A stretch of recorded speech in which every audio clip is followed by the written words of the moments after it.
Wise news, খবরের সত্যাসত্য 24 ঘন্টা।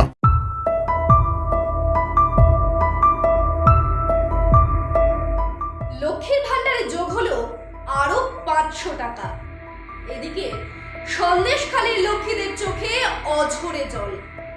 এই অতিরিক্ত 500 কি পারবে বাংলার লক্ষ্মীদের মুখ বন্ধ রাখতে? আচ্ছা, সত্যি কি এগিয়ে বাংলা?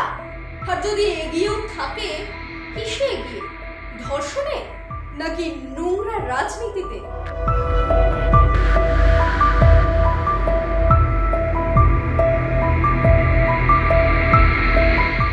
বিস্ফোরক অভিযোগে উত্তাল গোটা রাজ্য।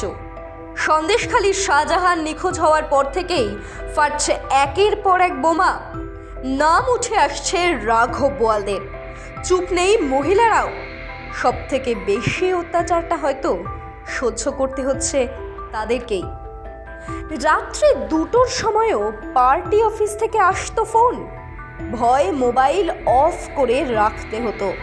এই বক্তব্য সন্দেশখালীর মহিলাদের মুখে মুখে। এরই মাঝে তৃণমূল নেত্রী মমতা বন্দ্যোপাধ্যায়ের ঘোষণা, লক্ষ্মীর ভান্ডার এবার 500 নয়, একেবারে 1000।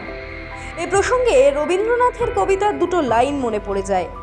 এ যেন ফুটা পাত্রে জল ঢালা দিনে রাত্রে, বৃথা চেষ্টা তৃষ্ণা মিটাবারে। একদিকে সন্দেশখালীর মহিলাদের মাঝরাতে রীতিমতো তুলে নিয়ে যাওয়া হচ্ছে পার্টি অফিসে, অন্যদিকে লক্ষ্মীর ভান্ডারে দেওয়া হচ্ছে দ্বিগুণ টাকা। এরপরেও কি আমরা বলবো এগিয়ে বাংলা? এ টাকা কি বাংলার মহিলাদের চুপ করিয়ে রাখার ঘুষ? উত্তর দেবে সময়।